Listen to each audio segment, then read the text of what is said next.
सभी को जय सिया राम और रामचरितमानस बालकांड दोहा संख्या 293 293। तब उठि भूप वशिष्ठ कहूँ दीनि पत्रिका जाई, कथा सुनाई गुरहि सब सादर दूत बुलाई।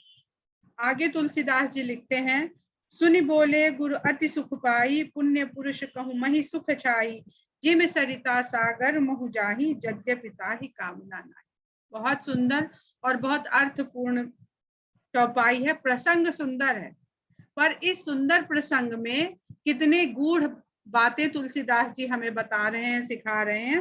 राजा दशरथ बहुत प्रसन्न है ये पत्रिका पा करके, और जब गुरु के पास गए हैं तो उनका हर्ष और आनंद और बढ़ गया है। खुशी की बात आप जितने अधिक लोगों से शेयर कीजिए, खुशी उतनी बढ़ती जाती है। एक को बताइए खुशी, दो को बताइए और खुशी, 10 को बताइए और खुशी।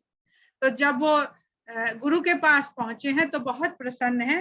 तो गुरु वशिष्ठ उनका ये प्रसन्नता पूर्वक, जो उनका आनंद पूर्वक भाव है दशरथ का, वो देख के कहते हैं कि पुण्य पुरुष कहूँ मही सुख जाई छाई। जो मनुष्य पुण्य कर्म में लिप्त होता है उसके लिए ये धरती सुखों का भंडार है, सुखों से छाई रहती है। अर्थात इस धरती पे जो कुछ भी है, जो कुछ भी सुख है, वह सब उस व्यक्ति को प्राप्त होता है। किस व्यक्ति को? जो सदा पुण्य कर्म में लगा रहता है। ठीक उसी प्रकार जैसे सभी नदियां सागर की ओर ही चली जाती हैं, उसके लिए सागर कोई प्रयास नहीं करता है कि नदियां हमारी ओर आए। बिना प्रयास के अपनी इच्छा से नदियां सागर की ओर बहती हुई चली जाती हैं। यद्यपि ना तो नदियों की कामना है ना समुद्र की कामना है, स्वाभाविक रूप से नदी समुद्र की ओर बहती चली जाती है। ऐसे ही जो सुख है वो पुण्य आत्मा, पुण्य करने वाले मनुष्य जो सदा दूसरों के लिए सोचता है, दूसरों के कल्याण के लिए अपना जीवन लगाता है, उसके पास सारे सुख उसी प्रकार भागे चले आते हैं। और हम लोग इसका उल्टा करते हैं। हम लोग उन प्रयासों में लगे रहते हैं जिनसे हमको सुख मिलने वाला है, और उसका धरातल कहाँ है कि आप दूसरों के लिए सोचिए, सुख आपको ढूंढेंगे, आपको ढूंढते हुए आएंगे। बहुत ही सुंदर चौपाई है। जिम सरिता सागर मुँह जाही, यद्यपि ताहि कामना नाहि। तो सुख की कामना करने से सुख नहीं मिलता है, पुण्य कर्म करने से सुख मिलता है। तिम सुख संपत्ति बिनहि बोलाए, धर्मशील पहि जाहि सुखाए। उसी प्रकार धर्मशील, धर्म का आचरण करने वाले व्यक्ति के पास सुख और संपत्ति बिना बुलाए चले जाते हैं। तुम गुरु विप्रधेनु सुर से भी तस पुनीत कौशल्या देवी। और आप तो गुरु, ब्राह्मण, गाय, देवता, इन सभी की सेवा में अपना जीवन लगाए हुए हैं। वह व्यक्ति जो दूसरों के कल्याण के लिए अपना जीवन देते हैं, राजा इन सब की सेवा में लगा रहता है, क्योंकि एक तरह से वो राजा के नेटवर्क को बढ़ा रहे हैं और मजबूत बना रहे हैं। राजा का काम है सबके कल्याण की सोचना। तो जो ये चार जीव बताए तुलसीदास जी ने, वो चारों ही अपने लिए नहीं, दूसरों के कल्याण के लिए लगे रहते हैं, प्रकृति के कल्याण के लिए लगे रहते हैं। धरा, सुर धरा के कल्याण के लिए लगे रहते हैं। धरा मनुष्य के कल्याण के लिए लगी रहती है, मनुष्य धरा के कल्याण के लिए लगे रहते हैं। धेनु मनुष्य के कल्याण के लिए लगी रहती है, मनुष्य धेनु के कल्याण के लिए लगे रहते हैं। तो जो लोग एक दूसरे के हित की, भलाई की बात सोचते हैं, समझते हैं, और आप उसी प्रकार के जीव हैं, उसी प्रकार के मनुष्य हैं। तिस पर आपकी रानी कौशल्या देवी भी उसी तरह से पुण्य भाव वाली हैं, सुंदर धर्म आचरण करने वाली हैं। सुकृति तुम समान जगमाही, भयउ न है कोई को होने नाही। आपके समान सुंदर कर्म, अच्छे कर्म करने वाला, यश को प्राप्त करने वाला संसार में न तो कोई है, न हुआ है, और न है और न होगा।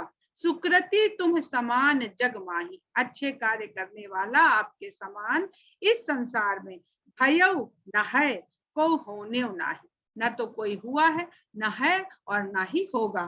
तुमते अधिक पुण्य बढ़ काके, राजन राम सरिस सुत जाके। आपसे अधिक पुण्यवान और कौन होगा इस जगत में, जिसके राम जैसे पुत्र हैं। वीर विनीत धर्म व्रतधारी, गुण सागर बर बालक चारी। आपके चारों ही बालक, राम के साथ साथ चारों बालक वीर हैं, विनम्र हैं, धर्म के व्रत को धारण करने वाले हैं और गुणों के सागर। गुणों के आते ही मनुष्य में अहंकार का भाव आ जाता है, पर आपके जो पुत्र हैं वो वीर तो हैं ही, वीरता के साथ विनम्र हैं। देखिए किस गुण के साथ कौन सा भाव व्यक्तित्व में आना चाहिए। वीरता हो तो दंभ नहीं, वीरता हो तो विनम्रता होनी चाहिए। धर्मव्रती हैं, गुण के सागर हैं। गुण तो बहुत हैं, लेकिन वो सारे गुण वो अपने धर्मोचित कार्यों में लगाते हैं। तुम कहूँ सर्व काल कल्याणा, सजहु बरात बजाई निशाना। आपके लिए सभी कालों में कल्याण है, यह बात ध्यान में रखते हुए नगाड़ों पर ध्वनि करिए और बारात सजाइए। यहाँ पर ऐसे समझ में आता है कि दशरथ जी ने वशिष्ठ जी से जरूर शुभ मुहूर्त की बात की होगी कि बारात निकलनी है। जैसे हम लोग जाते हैं ना, बारात की निकासी का मुहूर्त क्या है, यहाँ पर विवरण नहीं है, लेकिन समझ में आ रही है ये बात। तो वशिष्ठ जी क्योंकि जिस प्रकार से उनको कह रहे हैं कि व्यक्ति का धर्म आचरण, उसके कर्म, उसकी सोच और उसके परिवार की क्या सोच है, ये महत्वपूर्ण है, ना कि पंचांग पे निकाला हुआ मुहूर्त। कि वो कह दिया गया कि ये आपके लिए शुभ मुहूर्त है, तो आपने दारू पी ली, 100 गाड़ियां खड़ी कर ली और दारू पी के बारात के लिए निकल पड़े। तो लाख वह मुहूर्त शुभ हो, आपके कर्म अशुभ है तो उसका परिणाम अशुभ ही प्राप्त होगा। तो यहाँ पर कितने सुंदर सुंदर भाव से, छोटी छोटी बातों से तुलसीदास जी धर्म का स्वरूप समझाते हैं हमें। कहते हैं तुम कहूँ सर्व काल कल्याणा, आपके लिए तो सभी काल कल्याणमयी है, सभी काल शुभ है, इसलिए जाइए नगाड़ों पर ध्वनि करिए और बारात सजाइए, बारात को निकालने की तैयारी करिए। चलूं बेगी सुन गुरु वचन, भले ही नाथ सिरुनाई, भूपति गवने भवन तब दूतन वासुदेवाई। ऐसा सुनते ही दशरथ जी ने वशिष्ठ मुनि को शीश नवाया और हे नाथ, आपका कहना उत्तम है, उचित है, ऐसा कह करके शीघ्रता से वहां से आए और अपने भवन में आकर, अपने महल में आकर दूतों को बुलवा भेजा। राजा सब रनिवास बोलाई, जनक पत्रिका बाँच सुनाई। और अपने महल में जा करके उन्होंने रनिवास से रानियों को बुलाया और अब उनको जनक के यहाँ से आई हुई बातें पढ़ करके सुनाई। सुनी संदेश सकल हर्षानी, अपर कथा सब भूप बखानी। जब राजा दशरथ ने ऊपर का सारा वृत्तांत रानियों को भी बताया विस्तार पूर्वक, तो ये संदेशा सुन करके सभी रानियां बहुत हर्षित हो गईं। प्रेम प्रफुल्लित राजहि रानी, मनहु सिखिन सुनि बारिद पानी। इस प्रकार की संदेशे को सुन करके सभी रानियां प्रेम से भर के इस प्रकार पुलकित हो गईं, जैसे मोरनी बादलों के आने की गड़गड़ाहट सुन करके हर्षित हो जाती है। देखिए जीव चाहे जो, जब वो आनंद में भरता है तो उसका शरीर पुलकित हो ही जाता है। व्यक्ति का, मनुष्य का शरीर जो पुलकित होना बार बार लिखते हैं, वो ऐसे दिखता नहीं आंखों से, क्योंकि मनुष्य बहुत संवेदनशील प्राणी है। तो उसका जो पुलकना है शरीर का, वो उसके रोए से खड़े होने से समझ में आता है। और इसमें आम बोलचाल की भाषा में फूल के कुप्पा हो जाना, खुशी के मारे फूल के कुप्पा हो गए। तो कोई फूला हुआ दिखता नहीं है, पर मोर और मोरनी अपने काया के द्वारा, अपने देह के द्वारा फूले हुए दिखते हैं। तो इसलिए यहाँ पर उनसे उपमा करके समझाने का प्रयास हो रहा है कि आनंदातिरेक, आनंद और हर्ष की भावना हर जीव को जब अनुभव होती है, वो उसमें जाता है, तो उसका शरीर उसकी प्रतिक्रिया स्वरूप जरूर प्रकट होता है। प्रेम प्रफुल्लित राजहि रानी, मनहु सिखिन सुनि बारिद बानी, मुदित असीस देहि गुर नारी, अति आनंद मगन महतारी। वहां पर गुरु पत्नियां भी उपस्थित हैं, वो बहुत प्रसन्न मन से सभी रानियों को शुभाशीष देती हैं और रानियां माताएं आनंद में मग्न हो जाती हैं। लेई परस्पर अति प्रिय पाती, हृदय लगाए जुड़ावों छाती।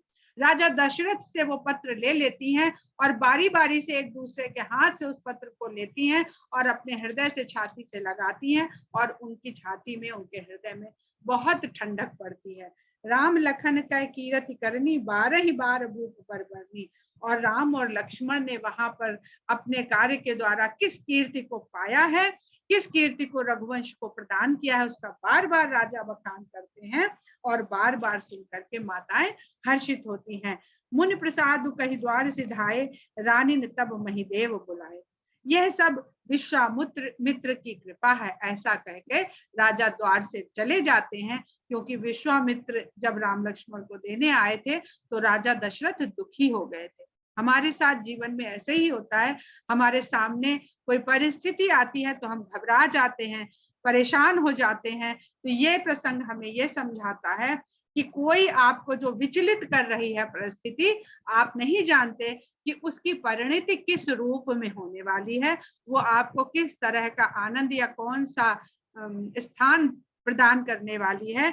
तो राजा दशरथ को अब ये बोध हो गया है कि वो जिस बात, पता नहीं किस बात से घबरा रहे थे, विश्वामित्र आए थे और यहाँ तो उनके पुत्रों के यश और कीर्ति में एक के बाद एक नए नए पृष्ठ जुड़ते चले जा रहे हैं। मुनि प्रसाद कही द्वार सिधाए, रानी ने तब महिदेव बुलाए। तब रानियों ने ब्राह्मणों को बुलवा भेजा, दिए दान आनंद समेता, चले विप्रवर आशीष देता। और बहुत आनंद के साथ उन्होंने सभी ब्राह्मणों को खूब दान दिया और ब्राह्मण लोग आशीष देते हुए वहां से जाने लगे। जाचक लिए हकार दीन निछावर कोटि विधि। फिर उन्होंने याचकों को बुलवाया और उन्होंने करोड़ों प्रकार से उनको न्यौछावर प्रदान करी। चिरजीवहु सुतचार्य चक्रवर्ती दशरथ के। और याचकों ने इस प्रकार की शुभ कामनाएं, मंगल कामनाएं वहां पर कही कि चक्रवर्ती राजा दशरथ के ये चारों सुत चिरंजीव हों। कहत चले पहिरे पटनाना, हर्ष घने गह गहे निशाना। ऐसा कहते हुए दान में मिले हुए, न्यौछावर में मिले हुए तरह तरह के रंग बिरंगे वस्त्र पहन के हर्षित होकर वो वहां से जाते हैं और नगाड़ों पर ध्वनि की जाती है। समाचार सब लोगन पाए। नगाड़ों की ध्वनि से एक के बाद एक सबको ये शुभ समाचार, ये खुशी का समाचार सब तक पहुंचता चला जा रहा है। और लागे घर घर होन बधाए। जिस तेजी से समाचार अयोध्या नगर के घर घर में पहुंच रहा है, उतनी ही तेजी के साथ जहां पर ये समाचार जाता है वहां पर बधाइयां गाई जाने लगती हैं, बाजे बजाए जाने लगते हैं।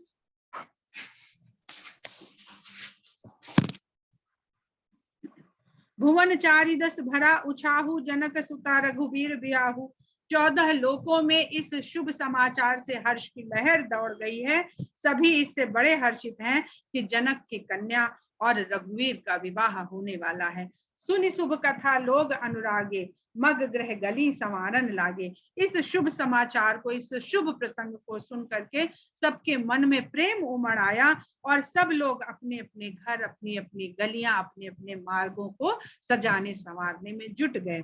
यद्यपि अवध सदैव सुहावनी, रामपुरी मंगलमय पावन। यद्यपि अयोध्या तो सदा ही सुंदर है क्योंकि वो राम की नगरी है, मंगलमय करने वाली, सबको मंगल देने वाली पावन नगरी है।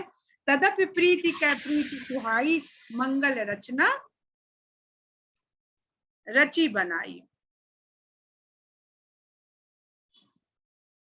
तब भी हमेशा ही अयोध्या नगरी जो है वो सुंदर है, मंगल कारक है, पवित्र है, क्योंकि वहां पर राम निवास करते हैं। फिर भी जब प्रेम में प्रेम पैदा हो जाता है तो उसकी शुभता और बढ़ जाती है। अब यहाँ पर प्रेम में प्रेम कैसे बढ़ रहा है? राम प्रेम का स्वरूप है। राम के जीवन में जो स्वयं प्रेम का, परमात्मा प्रेम स्वरूप है, उनके जीवन में मनुष्य जीवन की भांति जिस तरह से प्रेम आता है, उस तरह सीता माता प्रेम के रूप में उनके जीवन में प्रवेश कर रही हैं।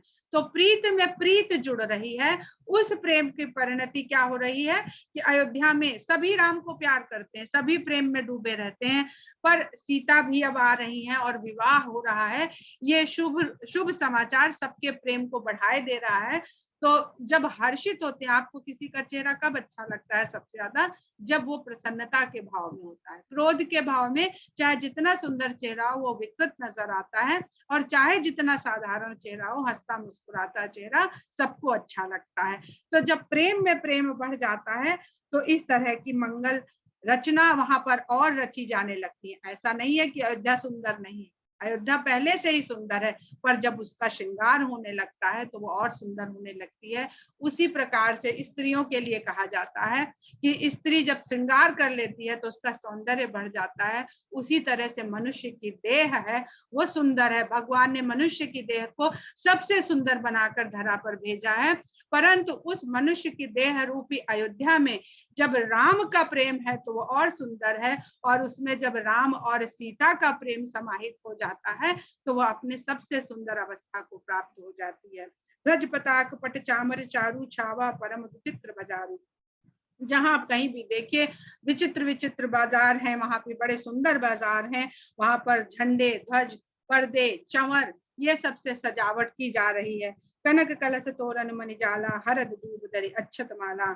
सोने के कलश, बंधनवान तोरण, मणियों के तोरण का जाल बिछा करके मार्गों को सजा दिया जा रहा है, और हल्दी, दूब, दही, अक्षत आदि मालाएं, इन सबसे जो शुभ संकेत करने वाले पदार्थ हैं, उन सबसे नगर को और मार्गों को, बाजार को सजाया जा रहा है।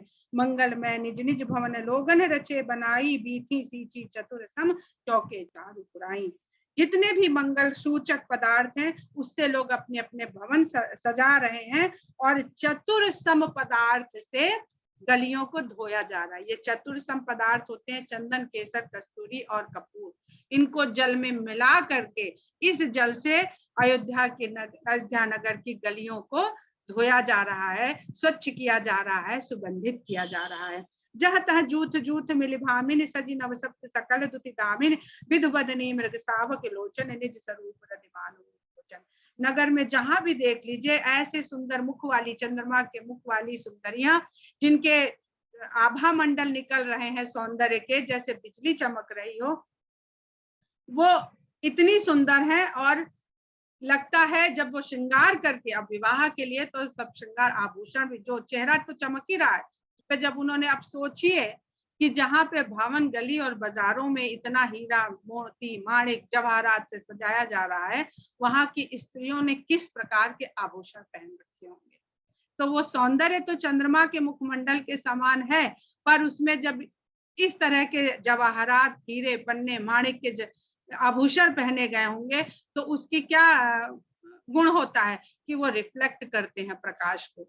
तो वो जब रिफ्लेक्ट कर रहे हैं ये हीरे, पन्ने, मोती, जवाहरात, तो लग रहा है कि उनके ही सौंदर्य से ये सारी प्रकाश की किरणें फूट रही हैं, और उनके रूप के आगे कामदेव की स्त्री रति का भी रूप फीका लग रहा है। और एक नहीं, सभी की सभी सुंदरियां इस प्रकार सज धज के चल रही हैं, जिनके जो आंखें हैं वो हिरण के बच्चे के समान छोटी छोटी सुंदर आकार वाली आंखें। आप लोग ध्यान दीजिए तो सीता जी का स्थान नेपाल के आसपास है, जो तिरहुत जो साम्राज्य कहलाता है राजा जनक का, और इसी कारण उन्हें तिरहुत भी कहीं कहीं कहा गया है। तराई क्षेत्र के शासक को तिरहुत कहते हैं। तो तराई क्षेत्र के जो लोग होते हैं उनकी गठन, बनावट, शारीरिक कैसी होती है, वो उसका भी यहाँ पे ये नहीं लिख दे रहे हैं तुलसीदास जी की बड़ी बड़ी आंखें, छोटी छोटी, छोटे हिरण के बच्चे के समान सुंदर आंखें हैं, और उस रेंज के लोगों की आंखें देखिए तो ऐसी ही होती हैं। गावही मंगल मंजुल बानी सुनी कल रव कलकंठ लजानी। वो अपने सुंदर कंठों से मंगल गीत गा रही हैं, जिनको सुन करके कोयलों के भी स्वर लज्जित हो जाएं। भूप भवन की मिजाई बखाना विश्व विमोहन रचो बिताना। राजा के भवन का किस प्रकार बखान किया जाए, वो तो विश्व को मोहित करने वाला वितान वहां पर ऐसे लगता है तान दिया गया है। मंगल द्रव्य मनोहर नाना राजत बाजत विपुल विपुल निशाना। जहां कहीं भी देखिए मंगलकारी द्रव्य और सुंदर सुंदर सजावट दिखाई दे रही है। अनेक प्रकार के बाजे सब जगह बज रहे हैं, और खूब नगाड़ों की ध्वनि से अयोध्या गूंज रही है। कतहु बिरिधि बंदी उच्चर रही।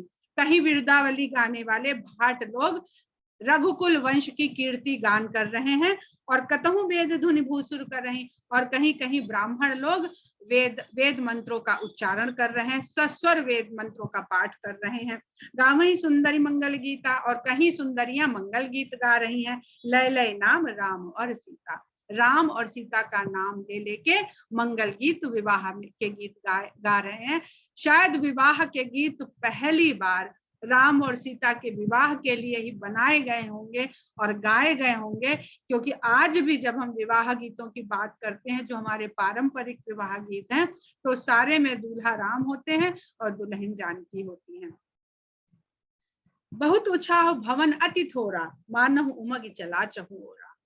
भवन छोटा पड़ रहा है उस उत्साह को समेटने के लिए। इतना उत्साह है कि हर महल, हर भवन छोटा पड़ रहा है और ऐसा लग रहा है कि वो वहां से उमग उमग के भवन के बाहर निकल निकल के उत्साह बिखरा पड़ रहा है। जैसे जब बाढ़ आती है तो नदी के जो तट होते हैं उस जल को रोक नहीं पाते हैं और जल नदी के किनारों को तोड़ करके नदी की सीमा से बाहर निकल आता है। ऐसे ही जो उमंग, उत्साह और प्रसन्नता है, वो घर के भीतर कोई बैठा नहीं।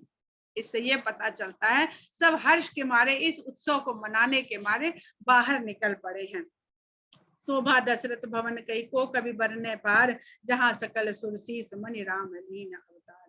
और दशरथ के महल की शोभा का वर्णन कर सके ऐसी सामर्थ्य किसी कवि में कहाँ है, जहां सभी देवताओं के शिरोमणि भगवान राम स्वयं अवतार लेकर के आए हैं।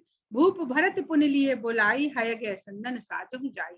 अब राजा भरत को बुलवाते हैं और कहते हैं कि हाथी, घोड़े और रथों को सजवाओ। चलो बेगी रघुबीर बराता, सुनत पुलक पूरे दो बराता। और राम की बारात को निकालने की तैयारी करो। ऐसा सुनते ही दोनों भाई हर्ष के कारण पुलकित हो जाते हैं। भरत सकल साहनी बुलाए।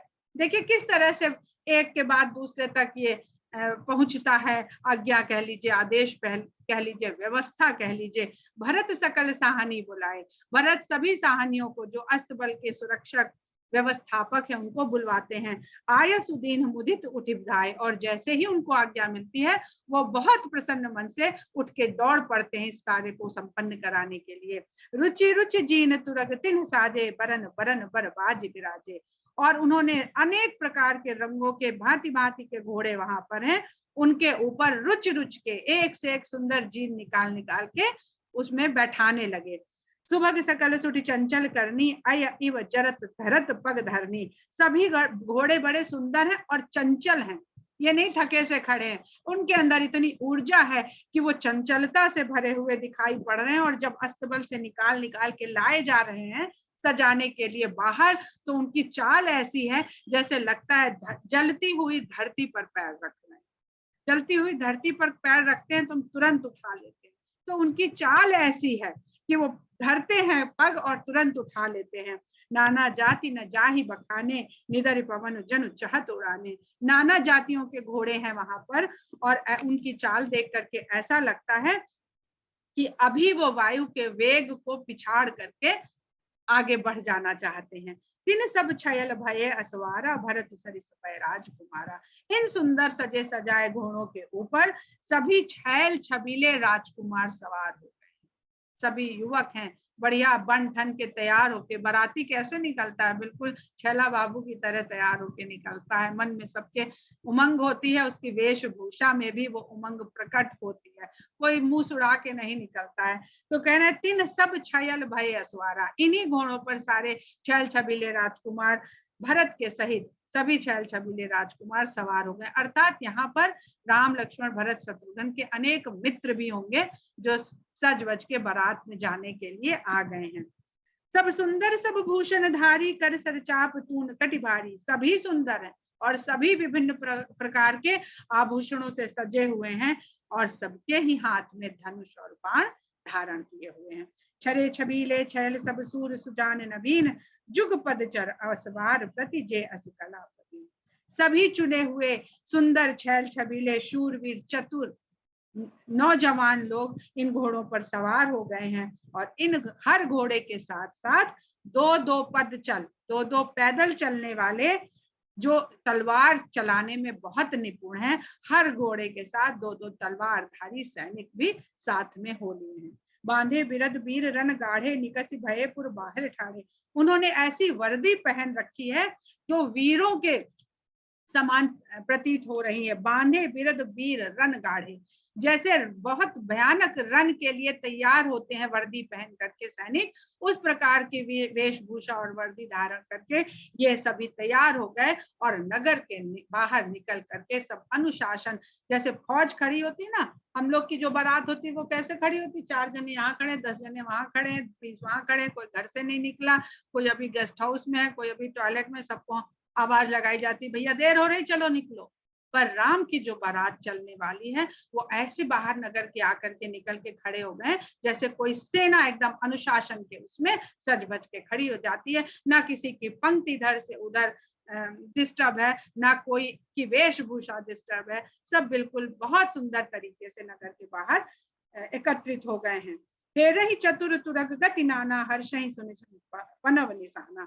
अपने अपने घोड़ों को तरह तरह की चाल से वो वहां पर फिरा रहे हैं और इस समय ही नगाड़ों पे हर्ष की ध्वनि पैदा की जा रही है, ताकि ये नगाड़े की ध्वनि सुन के नगर के सभी लोगों को पता चले कि बारात चलने की पूरी तैयारी हो चुकी है। रथ सारथनी विचित्र बनाए, ध्वज पताक मणिभूषण पाए।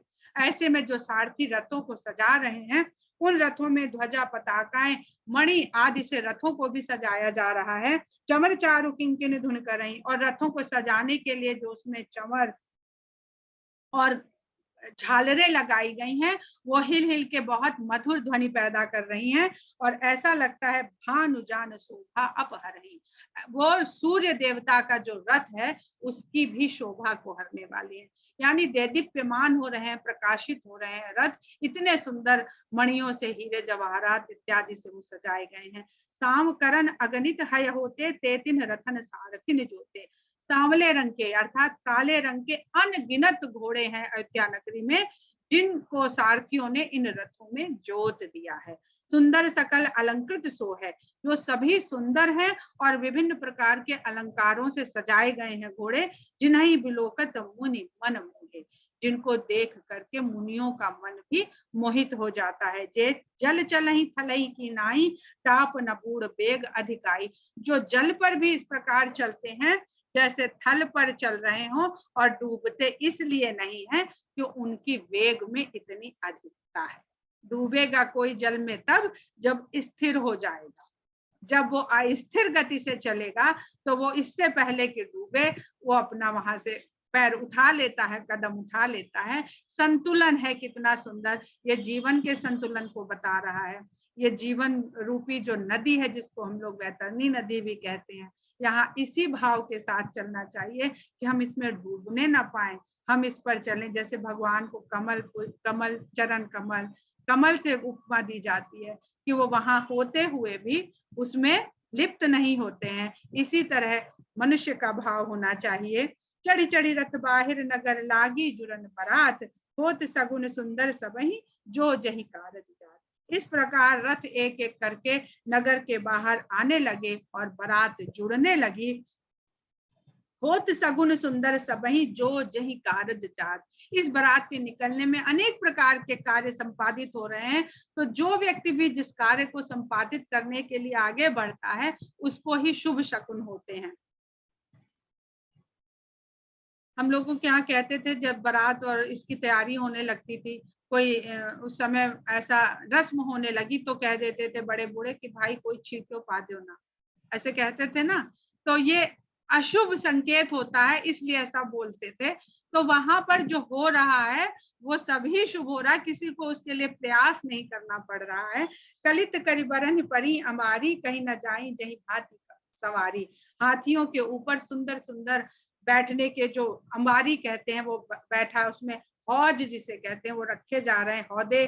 करी न जाई जही भांति सवारी, उनको भी बहुत प्रकार से सजाया गया है।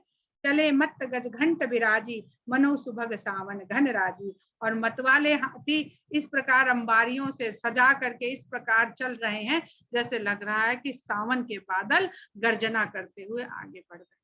समय हो गया, हम लोग अगले दोहे तक नहीं पहुंच पाएंगे, इसलिए हम लोग दोहा संख्या 299 पर ही आज की कथा को विराम देते हैं।